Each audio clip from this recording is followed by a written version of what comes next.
All right, we're going to get started. So thank you all first so much for being here for this panel discussion on the future of LGBTQ leadership. I am joined with Barton Lee Jackson and Tina Beauchamp, as well as Nitika Raj. So thank you all so much for being here today. Yay. Thank you. This is going to be a really nice panel, and I would just love to jump into it. I'm going to start down the line with Nitika. We're going to ask one question for everyone, and then we'll have a group discussion, a little debate, and Q&A. So Nitika, what leadership skills do you think will matter more in 2030 than it does right now? Hi, everyone. It's so nice to be here. Thanks for having us in these great questions. I think that the leadership skill that the theme has already been here, that is about authenticity and courage. So something about internal clarity of who you are, what you stand for, what you cannot stand, and having the courage to stand with and for and against that, I think is just a really huge skill that actually we see a lot of people in the current generations demonstrating. And I think that sort of spiritual intelligence, emotional intelligence, internal value-driven leadership, I think will continue to grow and is really needed, a sort of moral clarity.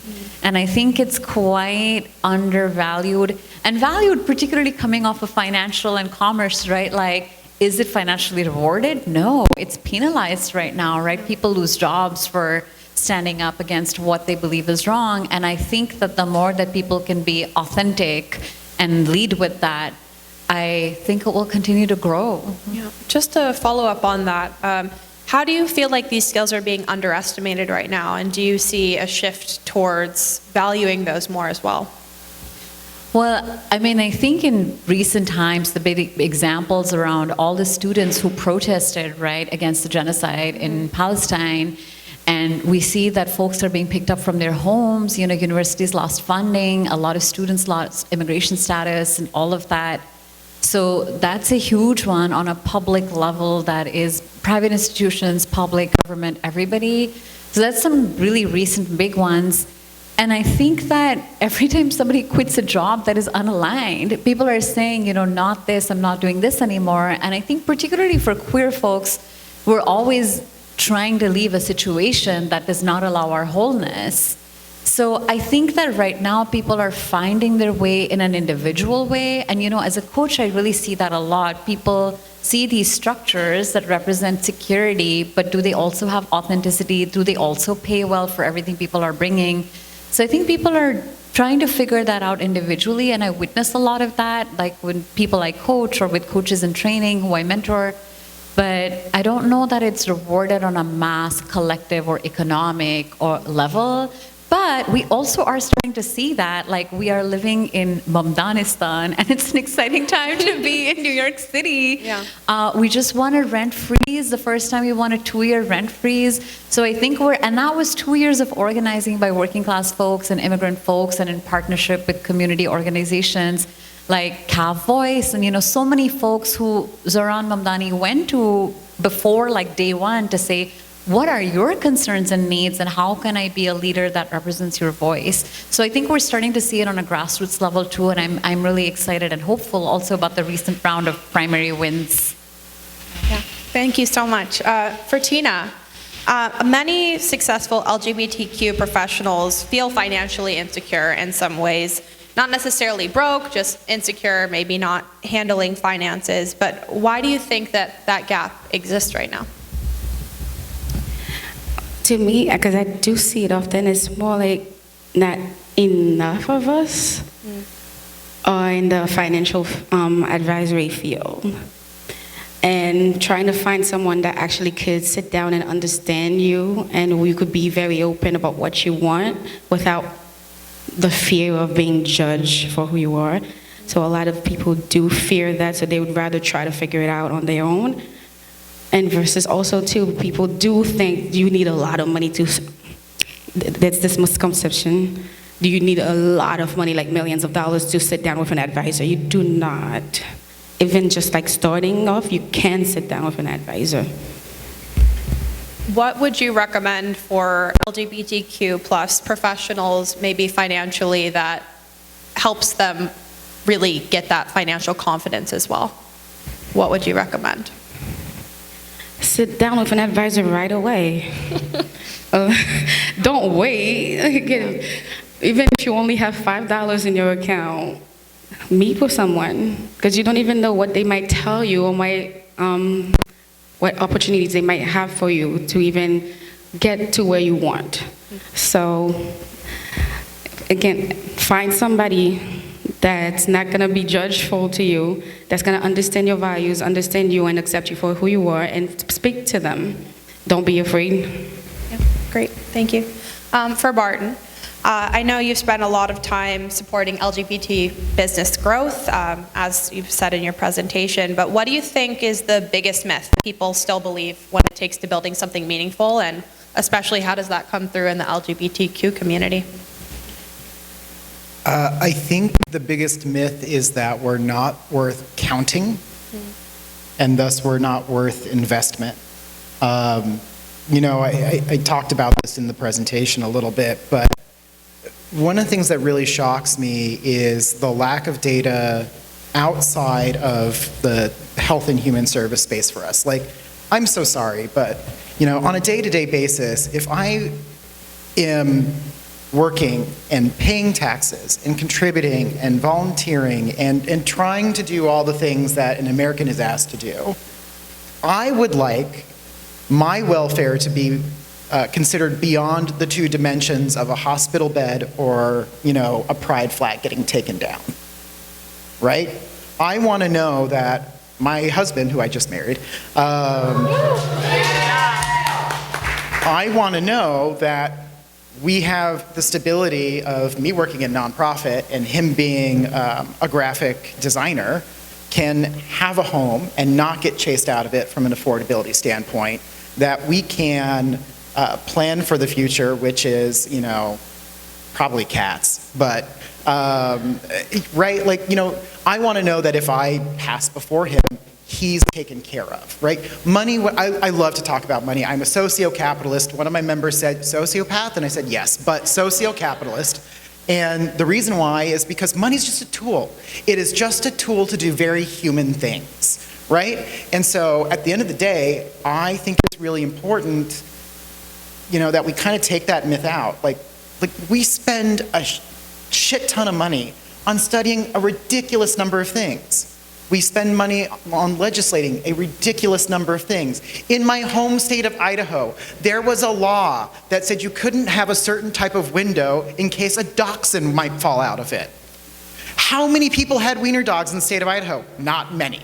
And certainly not on the third floor of a building. I think you usually got up to 2 stories back then. But, you know, it doesn't take much money out of the own economic contributions that we make into our city to make those studies happen. When I took a look at the last one that the city did, it was like $917,000 that they had appropriated to study racial minority and women-owned businesses. And they're supposed to do that every 2 years. They haven't done it for 8. And they've never done it for LGBT. The money is there. It's literally coming out of our own pockets. And that allows those systems of economy to exist when they wouldn't have before. And it allows us to start doing those redresses and investments. So, yeah, the money's there, the methodology is there. Frankly, our municipals just have to care enough and understand and be educated enough to do it. Thank you. This is for everyone. I don't think this was one of our pre-discussed questions, but as this panel is really focused on leadership and LGBTQ, and we all identify with that on this panel, and we're all in leadership positions, how much do you think that your LGBTQ identity has impacted your leadership in positive, negative, and the visibility along with that?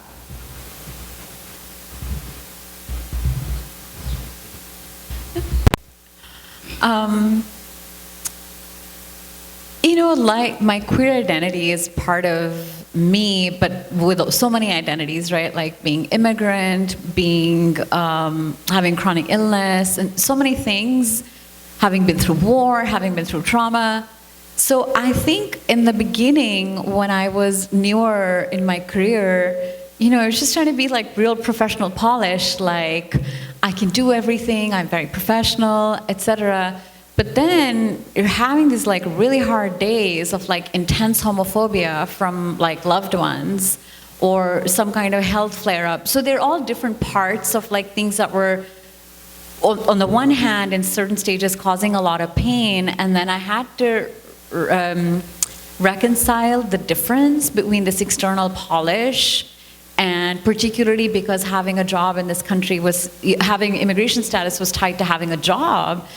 And so now I'm like, no, everything's great, I've already figured out. And over here, like it's been a long journey with a lot of doctors and a lot of trauma therapy to actually bridge that gap, that dissonance, and to actually be healthy and well internally and externally, and particularly around queer identity also if there are people I love deeply who feel really judgmental and are angry with me and not talking to me, and I feel a lot of pain and sadness, then how do I also know that this identity gave me a lot of liberation and gave me the truth to follow? And it was hard to, leave a marriage because I was like, oops, I'm queer, and onwards, and then to have a queer marriage and then to still be disaligned and to still leave that marriage and to continue to find this path that ultimately has just been a path of truth for me. So, and I think then it comes to the joys of it, that I've been through so many hard things and realized that the path of authenticity was ultimately the one where I could feel wholeness and peace, like you were saying, within myself, and now can be more aligned, like where I work and people I work with, they're drawn to me being a whole person and being like, yes, it's this, this, and this. Now I'm not hiding it or fronting it. Now the wounds have become the superpowers, right? Now I can have a very transnational perspective, or a perspective that says we may be at any stage of our queerness journey, of our outness journey, of our heartbreak with our family's journey, and we are still whole and moving towards greater wholeness. So it's a thing we love to say in coaching, that my teachers will say, it's not that any of us are broken at any point of time, but that expression of that wholeness is ongoing, and it's shedding some of the layers of how society wants us to look or what is rewarded. And so I think it's important to me when I go into new spaces that and I think particularly sometimes presenting, normatively as a cis femme, like it's not seen, but it's important for me to make space for other people who aren't seen.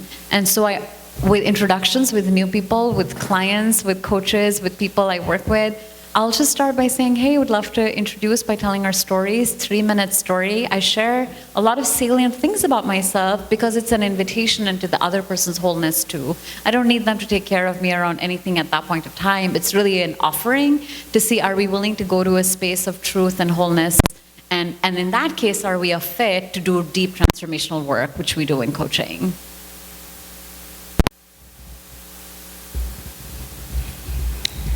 For me, I was born in a culture where it's not really as celebrated to be part of the LGBTQ plus community. And it took me, I'm more of a late bloomer, it took me a while to find that part and discover it about myself, to the point where I wasn't so out in my workplace until now, and it definitely feels liberating to have a voice and be able to represent my people, my community. Yeah. If you asked me this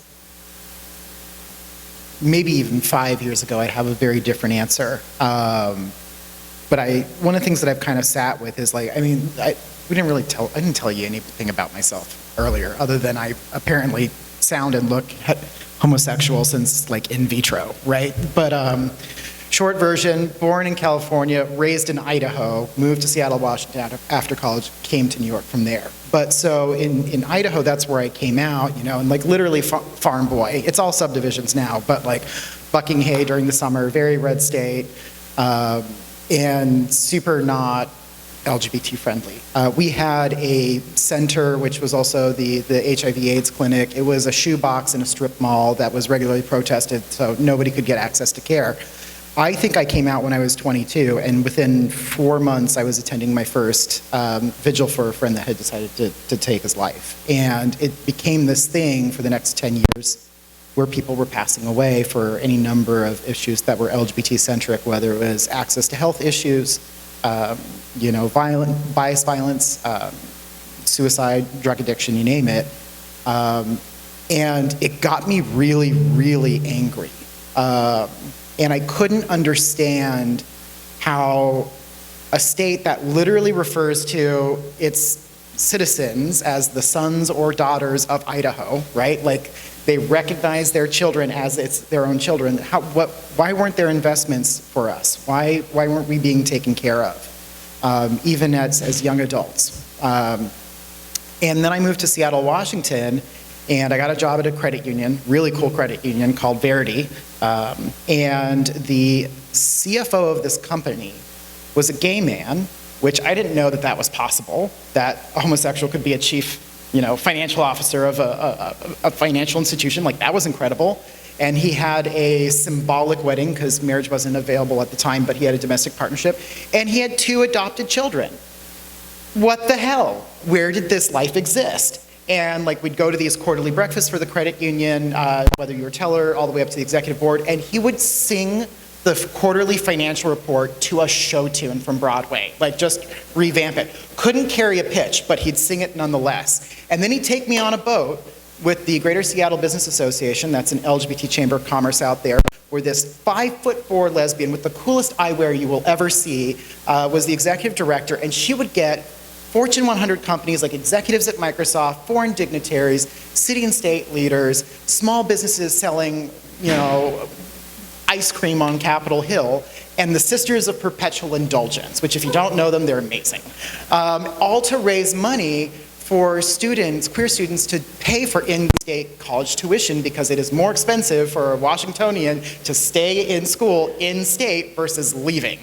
And where was this investment? Where was all this amazing focus in community development? It just got me more angry. And the thing that I found along the way is that I got less angry and I got more curious. And then I got more curious about other people. And that started to hammer into my profession. I was a commercial lender. What happens when you take a loan? Somebody is writing a memo about that loan, right? You put all the numbers in a form. Your loan officer is the one that has to talk to the underwriter. And so I found myself at the end of my career at TD Bank, before I became the director of this chamber, being in the top 30th percentile of the most profitable bankers Maine to Florida for TD Bank, with the most diverse portfolio. And I had only one client a year that would leave me as an attrition rate. And that was either usually a life event or they sold their company. So the thing that I think is very, very powerful, and I hope everybody kind of takes this away, is that we're all part of a really large diaspora, right, with all very different identities, whether it's intersectional or a little less dimensional, but we all have these unique perspectives that should make us very curious about the other person, whether it's in personal matters, community matters, or business matters. And that is the thing that has propelled my career. And if you come to a chamber and chamber event and I introduce you to any of our businesses, I can tell you their story because I'm curious about them. So I very often sell our businesses to corporations and then they win contracts out of it. But anybody can do that. So I don't necessarily know if it's a superpower or the thing that makes me just uniquely successful, but it is something that I would encourage everyone to cultivate is just being really curious, because what's happened to you may be different or similar, but it really lets you get to know somebody else and their endeavors and help you community build. Thank you all. So to follow up on that, in this space, these platforms that you have and being able to help and bring up other members of the LGBTQ community in the spaces you're part of, what's one way that you do that on your everyday, and how would you recommend other people either in the LGBTQ community gain their power and be able to give back, or uplift each other? I mean, I think I just said it, but I sell the shit out of our companies.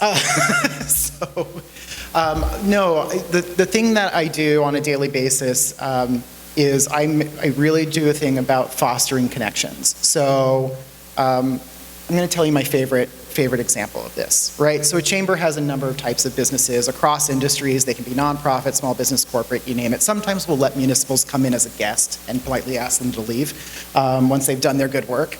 But, you know, we had a new nonprofit join the chamber. I'm just going to say Bilingual Broadway. It's a brand new nonprofit. They have a mission of translating and making musical theater accessible to bilingual Americans, specifically in English and in Spanish. And they do this work a lot with high school students in public schools up in Washington Heights. And so they run an after-school program. They did a bilingual translation, so both English and Spanish, of the book and the music of the Addams Family, and they did a production up in Washington Heights. The kids were super excited.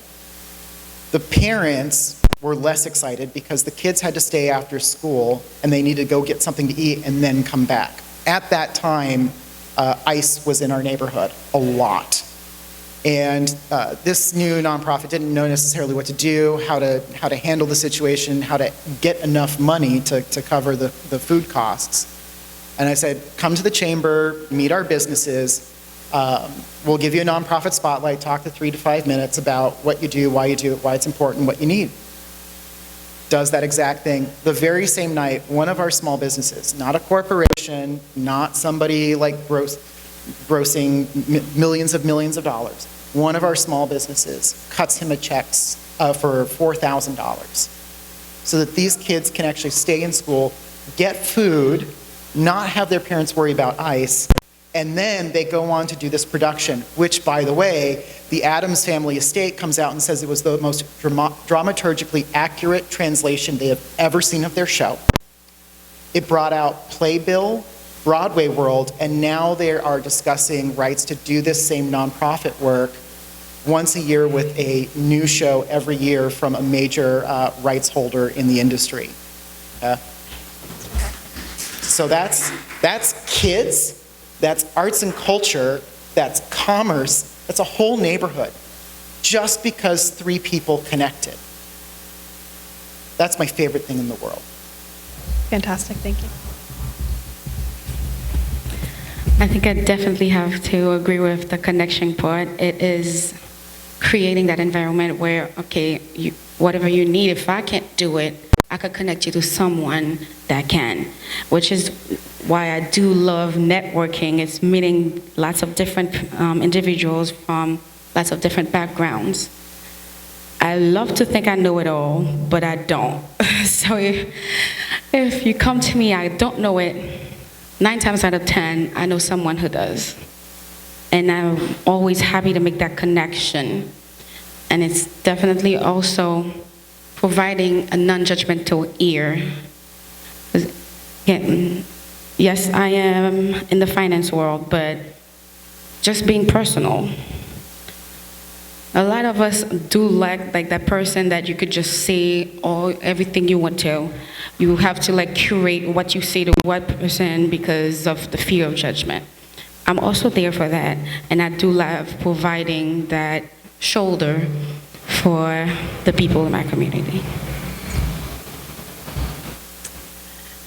I think this is a great question. It's making me reflect. It's sort of in many different roles wherever they happen. One is that, in my faith community, I really just come from this belief in service. And even though when we're at work and getting paid, we're not serving as volunteers, we are getting paid, but there's something about really like adding value. Even a mentor I had, Robert Gass, doing consulting work would say, when you take on a client, if you cannot love them, don't work with them. Let them go to somebody else who's going to love them. And then when you come to do some work there, really add value, right? And so whether it's where I'm working, it's about really being in service to that organization's mission. If I'm working with an individual in coaching, it's about being in service to their most liberated, transformational agenda, as we say. Or with young people around me, like in our faith community or somewhere else, people will say, oh, I want to learn how to do this thing, or like make this food, or like do this setup, and just letting people volunteer. Even though they've never done the thing before, just, working alongside them, working with other volunteers who have done the thing so that there's a sense of community. I heard a number of panelists today talk about the importance of building authentic relationships and community. So it's the same, you're learning, you're having a good time, and you're feeling like this warmth and affection and feeling community. So not all of it is necessarily, and of course connections. If I'm ever talking to somebody, I'm like, oh, you should connect with so-and-so, you should connect with so-and-so. Or when I was a supervisor, bringing all these values into supervising the staff I supervised to say, okay, you're dealing with illness, or most of the staff was queer, where I worked last. And so just really saying, like, how do you bring your whole self to work? Like, the work is getting done, and we're talking about work plans and supports you need, but we're also talking about what do you need to, be whole at work. And so it's really just wherever you are in the shifting roles. Sometimes I'm a mentor in a professional role, but it is about allowing people to be like, well, where are you really stuck? And how do you move that forward so you can be right with yourself to do your right contribution in the world? So I think the roles keep varying, but it's about really helping people move, even if sometimes you're not with somebody for a long time, their mentor for like 10 years or something, but like adding some value and touching people wherever, that they have like a little bit more hope and a little bit more connection to community or somebody else, or like go to this training or something, just offering something. Thank you all. I'd love to just highlight Pride this year as we're coming to the end of Pride Month. Pride Fest, Pride Parade tomorrow, just in case. But what do you think is really impacting and illuminating Pride this year as a larger issues of the LGBTQ community, and what should we pay attention to most? Just the thought.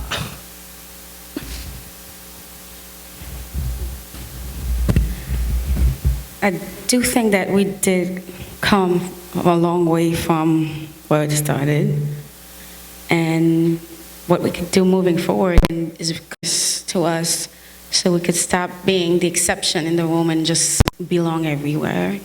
You don't have to feel uncomfortable, and definitely economic empowerment, feel more comfortable and more adamant about getting there, opening doors that are not open for you, or open doors for others when you get there. So definitely keep that going and build the awareness and make sure that we're comfortable wherever we go. I kind of have a tough time with this. I think what Pride is illuminating this year is that there's a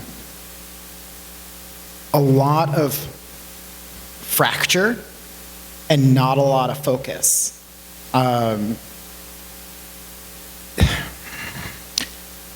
You have tomorrow, New York City Pride's theme is for all of us, right?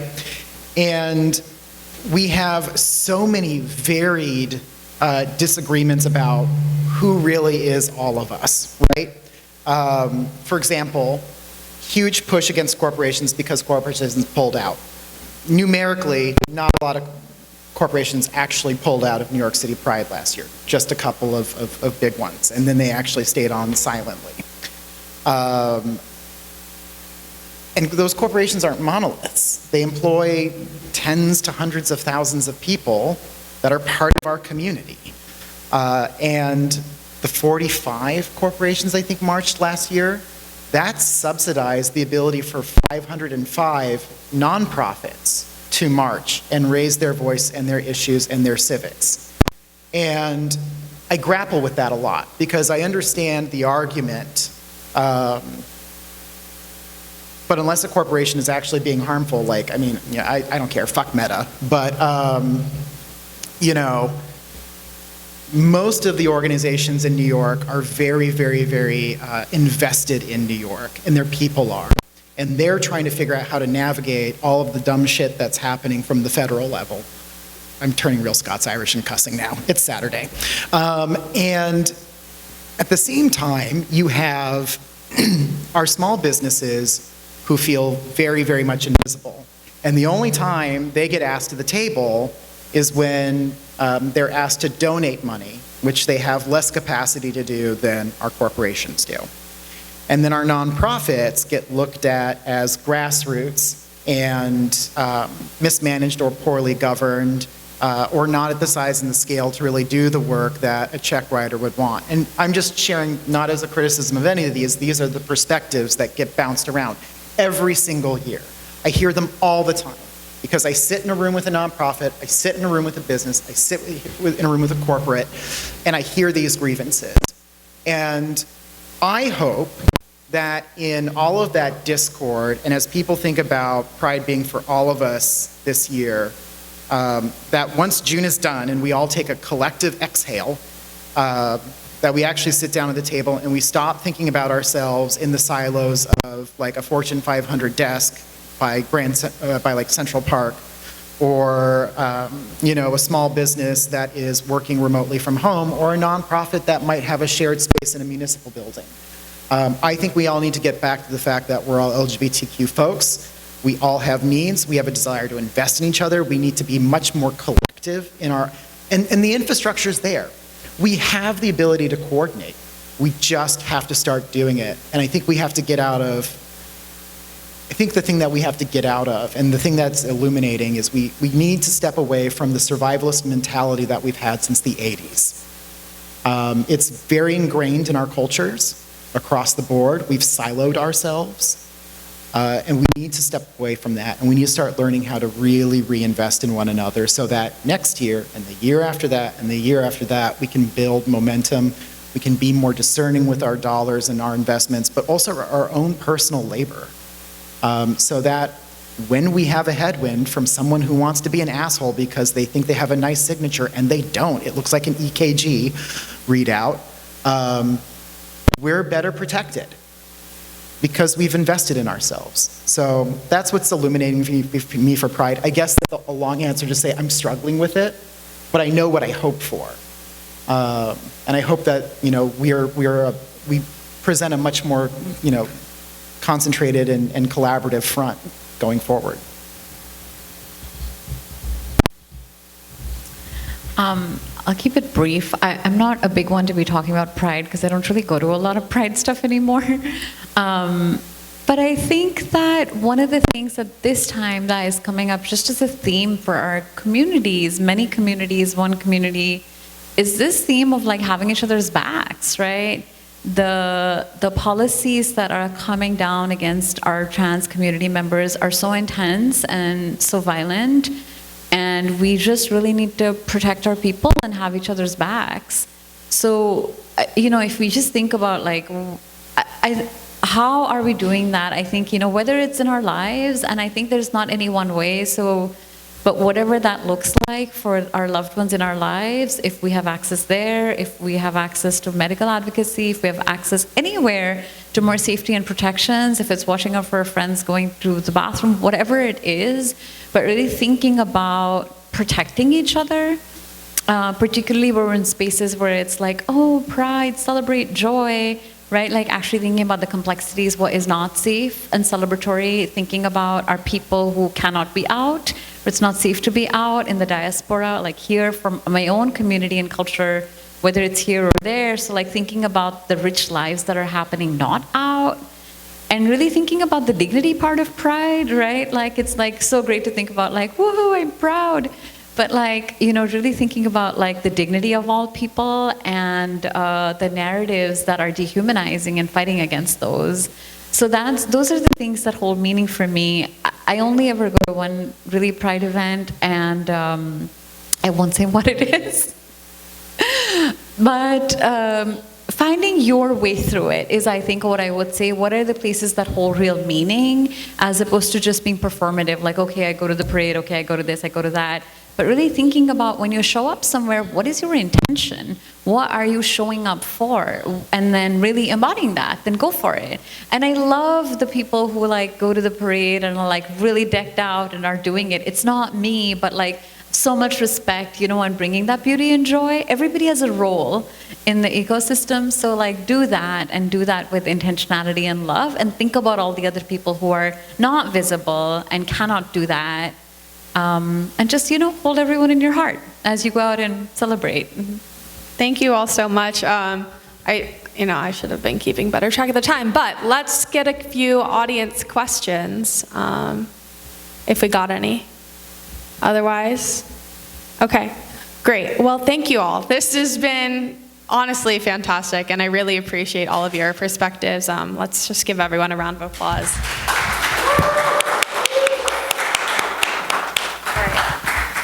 With that, we've got another section coming up, and that's going to be the end of our formal discussion, and we will have a couple bit of networking.